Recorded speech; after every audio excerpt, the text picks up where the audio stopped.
चिंतक स्वर्गीय छगन मेहता जी की छोटी सी एक पुस्तक पढ़ रहा था। पुस्तक के शीर्षक ने ही मुझे बड़ा प्रभावित किया, संक्रांति और सनातनता। इसमें उन्होंने प्रकृति का पोषण, शोषण, दोहन और प्रकृति के प्रदूषण पर मर्म भरी बातें लिखी हैं। इस छोटी सी पुस्तक के पर्यावरण और सनातन दृष्टि लेख को पढ़ रहा था और मेरा ध्यान गया गाय पर लिखे उस दृष्टांत पर, जिसमें उन्होंने लिखा है कि एक व्यक्ति गाय पालता है, गाय का दोहन करता है, लेकिन बिना पोषण किए गाय का दोहन करता है। क्या बिना पोषण के गाय का दोहन नहीं कर सकता? या इस हद तक करता है क्या गाय के प्राण निकल जाए? महात्मा गांधी कलकत्ता गए और उन्होंने गाय का दूध पीना उस दिन से छोड़ दिया, जब उन्होंने देखा कि कुछ पेशेवर दूध बेचने वाले गाय के पेट में मांस की एक नली से फूंक देकर इस तरह दूध की ग्रंथियों पर दबाव डालते थे कि दूध के साथ खून भी आने लगता था। इस हद तक वो दूध निचोड़ते थे। यह शोषण है, यह दोहन नहीं है। दोहन में पहली शर्त पोषण की है। बच्चा मां का दूध पीता है तो शोषण नहीं करता है, मां का पोषण होता है और वो उमड़ती है उसे दूध पिलाने के लिए। पशुपालन की भी एक पहली शर्त होनी चाहिए कि पशुओं का दोहन हो, शोषण नहीं। गाय भैंस से दूध हम लें, परंतु बदले में उनका अच्छा पोषण भी किया जाए। विश्वविद्यालय इसकी सीख दे कि यदि अच्छा चारा भोजन गाय भैंस को मिलता है तो वह आपको निरंतर पोषित करती रहेगी। व्यक्तिगत मैं चाहता हूं कि आपके विश्वविद्यालय में पशुपालन के उन्नत तरीकों की शिक्षा मिले, पशुओं के उन्नत पोषाहार के लिए नवीनतम तकनीक की जानकारियां मिले, पशु चिकित्सा से जुड़ा आधुनिक ज्ञान विद्यार्थियों को मिले, साथ ही साथ उन्हें पशुधन संरक्षण और उनके दोहन के जरिए समाज के पोषित होने की भी सीख आरंभ से ही मिलना चाहिए। प्रसार शिक्षा के जरिए इस संबंध में कार्य करने की जरूरत है। प्रकृति से, पशुओं से हम लाभान्वित हो तो अपनी ओर से उन्हें भी कुछ दें। इस संबंध में भी शिक्षण में जागरूकता के प्रयास किए जाने की जरूरत है। पशुपालन की संस्कृति हमारी प्राचीन सभ्यता से चली आ रही है। हमारे यहाँ पशुओं को पालते समय उन्हें अपने परिवार के सदस्य के रूप में ही मानते उनका पोषण किया जाता रहा है। भारतीय देवी देवताओं ने तो अपने वाहन भी पशु पक्षियों को ही बनाया है। इसके पीछे मूल उद्देश्य यही रहा कि प्रकृति और उसमें रहने वाले जीवों के प्रति हिंसा न की जाए, इनके प्रति हमारी मानवीय करुणा बनी रही।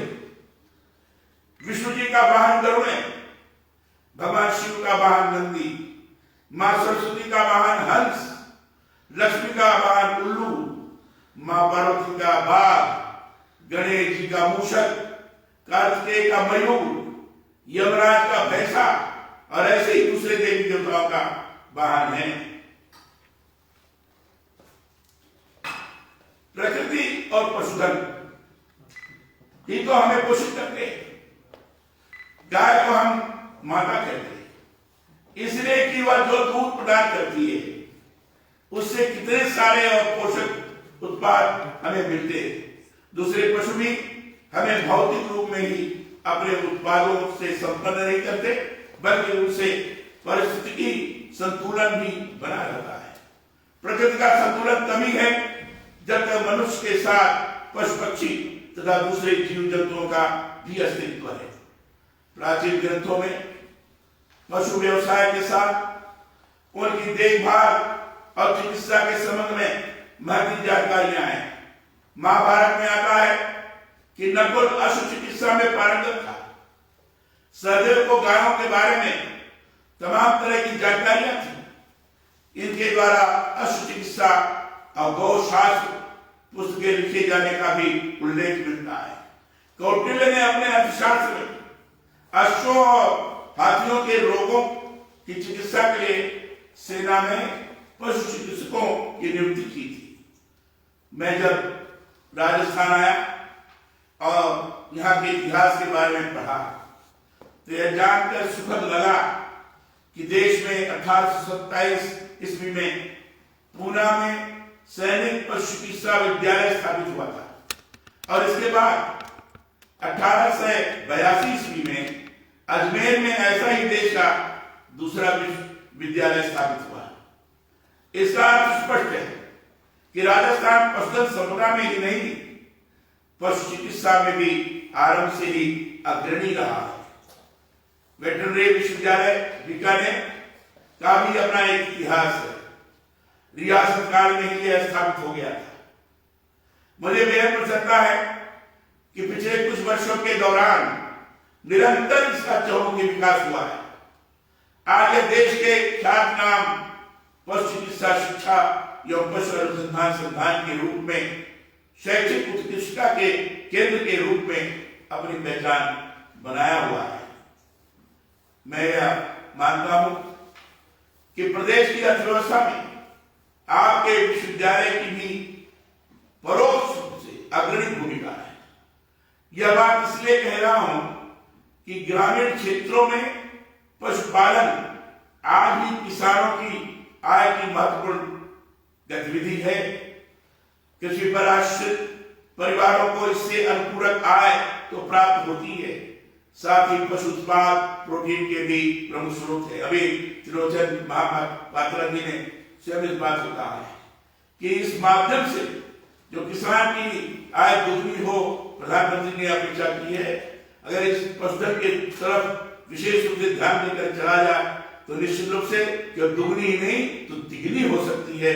इस बार की भाषा का प्रयोग अपने उद्बोधन के दौरान आदरणीय श्री त्रिलोचन महापात्रा जी ने की है और इसलिए इस पर विशेष ध्यान देने की आवश्यकता है।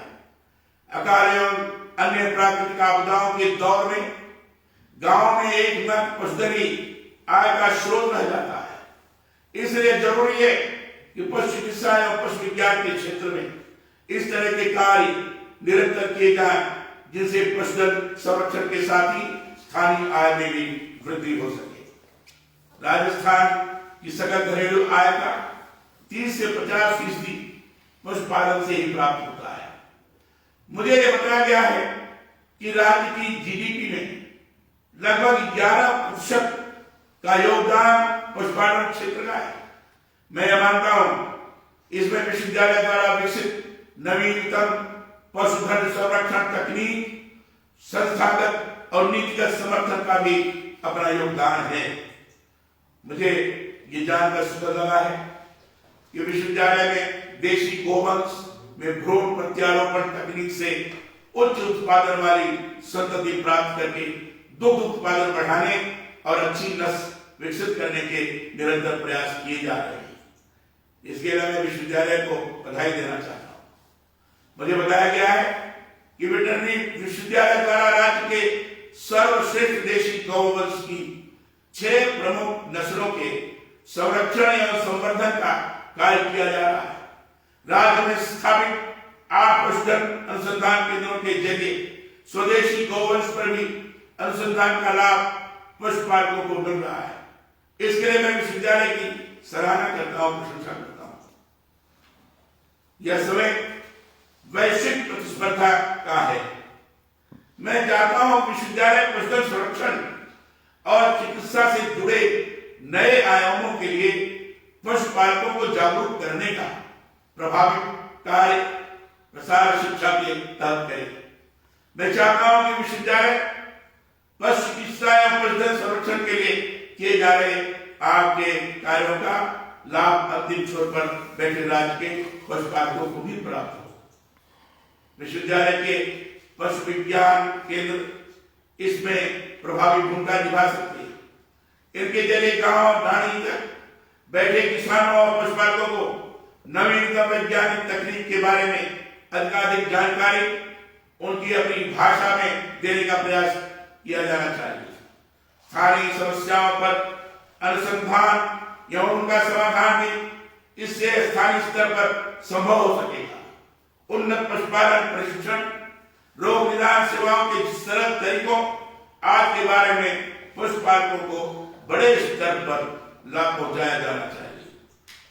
यह जानना सुखद है कि देशी गौवंश, दूध एवं दुग्ध उत्पाद, जैविक पशु उत्पाद व प्रमाणीकरण अनुसंधानों के पेटेंटीकरण कार्यों में भी आपका विश्वविद्यालय वैश्विक स्पर्धा के लिए तैयार होकर कार्य कर रहा है। राज्य में नवाचार के रूप में ई पशुपालक चौपाल इनोवेशन का जमाना है। इनोवेशन के आधार पर लोग अधिक से अधिक आधुनिकतम कार्य को आगे बढ़ाने में सक्षम हो रहे हैं। इसलिए पशुपालक चौपाल वेटरनरी विद्यार्थियों के लिए प्रत्येक महाविद्यालय में कौशल नवाचार, ज्ञान और उद्यमिता कौशल केंद्रों की शुरुआत के आपके कदम बहुत सराहनीय है।